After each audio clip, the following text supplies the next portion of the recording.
बहुत सारे फोबिया होते हैं, जैसे अंधेरे से डरना। कुछ बच्चे अंधेरे में नहीं जाएंगे, अकेले पानी पीने या अकेले दूसरे कमरे में नहीं जाएंगे, मम्मी पापा को साथ लेकर के जाएंगे, ये भी फोबिया है। इसके अलावा घोस्ट से डरना, भूतों से डरना, ये भी फोबिया है। कुछ बच्चों को खून से डर लगता है या अकेले होने से डर लगता है, अकेले नहीं जाएंगे, बाजार में नहीं जाएंगे या भीड़ में जाएंगे तो एंजाइटी होगी।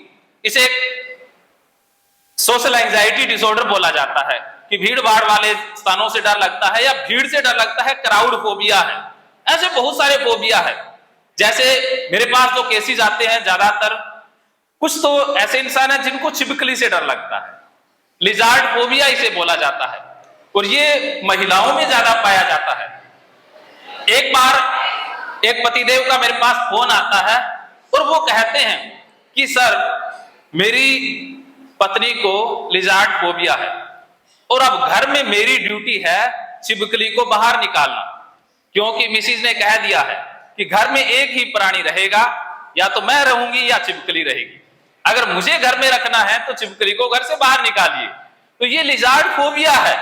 तो ऐसे बहुत सारे फोबिया होते हैं जिसमें कुत्तों से डर लगना भी है और कुछ भी हो सकते हैं। तो इसके ऊपर हम इतनी बात करेंगे। इसके बाद आते हैं हम अगले रोग के ऊपर। देखिए, भारत के अंदर सबसे ज्यादा जो रोग फैल रहा है और सोशल मीडिया ने उस रोग को बहुत ज्यादा बढ़ा दिया है, वो रोग है डिप्रेशन। आपने नाम जरूर सुना है लेकिन देखे नहीं होंगे डिप्रेशन के केसेस, या थोड़े बहुत केसेस देखे होंगे। लेकिन मैं आपको एक तस्वीर डिप्रेशन से पीड़ित व्यक्ति की दिखा रहा हूं। इमेजिन कीजिएगा। देखिए, हम खाते किस लिए हैं? भूख लगती है इसलिए? नहीं, हम खाते इसलिए हैं क्योंकि खाने में हमें आनंद आता है, प्लेजर मिलता है। लेकिन डिप्रेशन से पीड़ित व्यक्ति को प्लेजर मिलना बंद हो जाता है। यह बात याद रखिएगा, जब जीवन में आपको प्लेजर मिलना बंद हो जाए या किसी भी काम में प्लेजर ना आए तो समझ लीजिएगा कि वो डिप्रेशन की शुरुआत है। डिप्रेशन पीड़ित व्यक्ति को 500 ज्ञानेंद्रियों से संबंधित प्लेजर की अनुभूति नहीं होती है। जैसे जीभ से हमें स्वाद का पता चलता है और हमें खाने में प्लेजर आता है, तभी हम खाते हैं। लेकिन डिप्रेशन पीड़ित व्यक्ति को प्लेजर नहीं मिलेगा, इसलिए वो खाना भी बंद कर देगा। तो डिप्रेशन का एक लक्षण ये है कि व्यक्ति को भूख नहीं लगती है, या खाएगा तो बहुत ज्यादा खाएगा, प्लेजर मिल नहीं रहा, खाता जा रहा है, तो उसका वजन भी बढ़ सकता है। तो डिप्रेशन में वजन कम होना या ज्यादा होना दोनों देखे जाते हैं, और भूख नहीं लगती ये भी लक्षण पाया जाता है। इसके अलावा आंखों से भी प्लेजर मिलना बंद हो जाता है। जैसे आपको अच्छी अच्छी चीजें देखने में आनंद महसूस होता है, देख करके अच्छा लगता है, लेकिन डिप्रेशन वाले को देख करके अच्छा नहीं लगेगा। तो आंखों से प्लेजर मिलना बंद हो जाएगा। कानों से सुनकर भी प्लेजर नहीं मिलेगा। जैसे आपको कुछ मधुर संगीत बड़ा प्यारा लगता है, आप प्रफुल्लित हो जाते हैं, खुश हो जाते हैं, लेकिन डिप्रेशन पीड़ित व्यक्ति को सुनने में आनंद नहीं आएगा। इसके अलावा स्किन से भी प्लेजर मिलना बंद हो जाएगा। जैसे आपको टच करने से, स्पर्श करने से अनुभूति होती है अच्छे और बुरे की, लेकिन डिप्रेशन पीड़ित व्यक्ति को अनुभूति टच करने के बाद नहीं होगी। ये भी डिप्रेशन में आता है। इसके अलावा जैसे सुगंध, हमें कुछ सुगंधें अच्छी लगती हैं, कुछ बुरी लगती हैं, लेकिन डिप्रेशन पीड़ित व्यक्ति को सुगंध का आभास भी नहीं होगा, ना दुर्गंध का आभास होगा। तो ये भी डिप्रेशन का एक लक्षण है। तो ये 5 कॉमन लक्षण मैंने बताए हैं, 500 ज्ञानेंद्रियों से संबंधित। तो अगर घर में किसी के साथ ऐसा हो रहा है या कभी आपके साथ जीवन में ऐसा हो जाए किसी घटना के कारण, तो आपने चुप नहीं रहना है, बताना है। क्योंकि डिप्रेशन से पीड़ित व्यक्ति अकेले रहेगा, अंधेरे में रहेगा और नहाना छोड़ देगा, नहाएगा नहीं, नहाने में आनंद नहीं आएगा।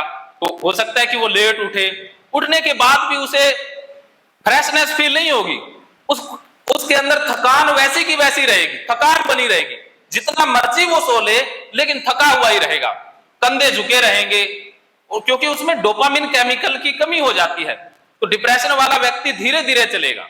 जैसे आप तो चलते हैं तो स्पीड रहती है, लेकिन डिप्रेशन वाला व्यक्ति बिल्कुल स्लो स्लो, पैर भारी हो जाएंगे, बोलेगा भी स्लो, तो स्लो एक्टिविटी हो जाती है।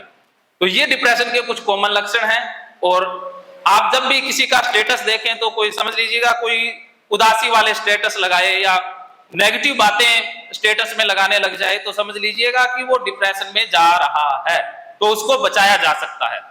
और लास्ट स्टेज डिप्रेशन की आती है कि इंसान के मन में स्किप करने वाले विचार आते हैं कि अब इस जीवन से कोई फायदा नहीं है, जीने का कोई फायदा नहीं है, तो उसके मन में सुसाइडल थॉट भी आने लग जाते हैं। तो आपके अंदर कभी भी ऐसे विचार आए तो आप जरूर अपने माता पिता से, काउंसलर से, अध्यापक साथियों से शेयर करेंगे, और हो सकता है तो काउंसलर के पास भी आप हेल्प लेने पहुंच सकते हैं। और आप सभी बच्चे बहुत भाग्यशाली बच्चे हैं, लकी बच्चे हैं कि आपके इस स्कूल में मेघा नारंग जैसी अद्भुत और नामी काउंसलर भी हैं। तो आप बहुत लकी बच्चे हैं, तो आप इनकी समय समय पर सेवाएं लेते रहें। तो डिप्रेशन को कभी छिपाइएगा नहीं, तो ये मेरी आपसे प्रार्थना है। इसके अलावा कुछ मिनटों में हम एक एंजाइटी के रोग के बारे में जान लेते हैं। वो इंटरेस्टिंग सा रोग है, लेकिन आपके घरों में वो हो सकता है कि किसी को अंदर वो पाया जाए। कोरोना काल में जितनी भी एडवर्टाइजमेंट आई थी वो किस चीज की आई थी? हमें क्या करना है, बार बार क्या करना है, हाथ धोने हैं। तो इस प्रचार ने एक रोग को ज्यादा बढ़ा दिया, वो था ओसीडी, कि एक रोग होता है बार बार हाथ धोने वाला। तो कुछ लोग जैसे बार बार हाथ धोएंगे, जैसे दरवाजे को टच कर लिया हाथ धोने चले जाएंगे, या किसी भी वस्तु को छुएंगे ही नहीं, तो हाथ को दूर रखेंगे, तो वो ओसीडी का रोग है। तो ओसीडी में इंसान को गंदगी का एहसास होता है कि बाहर की वस्तुएं गंदी है, तो वो हाथ नहीं लगाएगा। दरवाजे भी खोलेंगे तो ऐसे कोहनी से, पैर से दरवाजे खोलते हैं, और हाथ धोएंगे तो फिर साबुन से धोएंगे, फिर 3-4 बार गिनेंगे, 10 बार गिनेंगे। ये चमड़ी हाथ की उतर जाती है, इतनी बार हाथ धोया जाता है, 1000 बार तक। मेरे पास ऐसे बहुत सारे रोगी आए, लगभग 5000 के करीब, जिन्होंने हाथ धो धो करके अपनी चमड़ी तक उतार ली थी। तो ये भी एक रोग है जिसे ओसीडी बोला जाता है, ऑब्सेसिव कंपल्सिव डिसऑर्डर, या वहम का रोग, या गंदगी से डरने का रोग। तो इसमें इंसान नहाने में भी बहुत समय लगाता है, नहाएगा तो पहले बाल्टी धोएगा, फिर कहीं छींटा गिर गया उसको धोएगा। तो ये सफाई के इतनी मुरीद होते हैं कि साबुन को भी साफ साबुन से धोते हैं। 2-3 साबुन रखेंगे, पहले एक साबुन को धोएंगे, फिर उसको दूसरी साफ साबुन से धोएंगे, फिर तीसरी से धोएंगे। ऐसे करके ये 5 से 6 घंटे तक नहाने में लगा देते हैं। इनको गंदगी का आभास होता है। मेरे पास इलाज लेने के लिए आते हैं तो मैं पहले 2 टंकी फुल करके रख लेता हूं, लेकिन जब ये नहाने चले जाते हैं तो 2 टंकी खाली हो जाती है। फिर भी मुझे कहते हैं सर पानी नहीं आ रहा। मैं कहता हूं पानी तो बहुत आया था, आपने नाली में बहा दिया। तो ये रोग है, वो जानबूझ के नहीं कर रहे, उनसे हो जाता है। तो ऐसे इंसान घर में भी किसी को नहीं आने देंगे, मेहमान को नहीं आने देंगे, क्योंकि इनको लगेगा कि मेहमान बाहर से आ रहा है, गंदा होगा, तो पहली बात तो घर में आने नहीं देंगे। घर में आ जाए तो वो मेहमान जिस वस्तु को छुएगा उस वस्तु को धो देंगे, सोफे को धो देंगे, कुर्सी को धो देंगे, जो वो सामान यूज करेगा उस सामान को या तो फेंक देंगे या धो लेंगे। तो ये इनका व्यवहार रहता है। तो एक पतिदेव का फोन आया मेरे पास, उन्होंने बताया, कहते सर मैंने घर में पैसे ला करके रखे थे और पत्नी को ओसीडी रोग है, तो उसने क्या किया, उन पैसों को ही धो दिया। धो देते हैं। पत्नी के मन में विचार आया कि अरे पैसे तो गंदे हैं, पता नहीं किस किस के हाथ लगे होंगे, तो उसने धो दिए। ये ईयरफोन को, मोबाइल को धो देते हैं। तो ये वहम का रोग है। ऐसे लगभग 13 प्रकार के वहम होते हैं। जैसे कुछ लोग बार बार चेक करते रहते हैं, लोग बार बार चेक करना, दरवाजे को चेक करना। जैसे कुछ स्टूडेंट बार बार रोल नंबर चेक करते रहते हैं, एक बार रोल नंबर देख लिया फिर दोबारा देखेंगे, या बार बार कट करते रहते हैं, एक लाइन लिखी फिर उसको मिटा देंगे फिर दोबारा लिखेंगे। तो ये भी ओसीडी रोग के अंतर्गत आता है। इसके अलावा भगवान या धर्म के प्रति बुरे विचार आना, बार बार माफी मांगना, बार बार सॉरी फील करना, ये भी डिसऑर्डर के अंतर्गत आता है। इसके अलावा मन में विचारों का फंस जाना, जैसे हमारे मन में विचार आते हैं और जाते रहते हैं। लेकिन जिसको ओसीडी हो जाए उसके माइंड में विचार अटक जाते हैं, उसके मन से विचार निकलते नहीं है, वो एक ही विचार पर घंटों तक फंसे रहेंगे, उनके मन में वो एक ही विचार चलेगा और काम पर वो ध्यान नहीं दे पाएंगे। बहुत पढ़े लिखे समझदार लोगों को ये रोग हो जाता है। मेरे पास बहुत सारे लोगों के फोन आते हैं जो एक बार एक विचार पर अटक जाएं तो फिर अटक ही जाते हैं, पढ़ाई लिखाई से ध्यान हट जाता है, अपनी बाकी एक्टिविटी है उनको नहीं कर पाते हैं। तो ये कुछ रोग हैं जिन्हें बिना दवाई भी ठीक किया जा सकता है। और एक बात याद रखिएगा, ये मानसिक समस्या किसी को भी हो सकती है, कोई नहीं बच सकता। मैं खुद नहीं बचा, मुझे भी इन मानसिक समस्याओं का सामना करना पड़ा। अमिताभ बच्चन को भी डिप्रेशन हुआ, इसके अलावा विराट कोहली, इसके अलावा और बहुत सारे नामी गिरामी शख्सियत हैं जिनको ये रोग हो चुके हैं। महात्मा बुद्ध को भी डिप्रेशन हुआ था जब वो घर छोड़कर गए थे।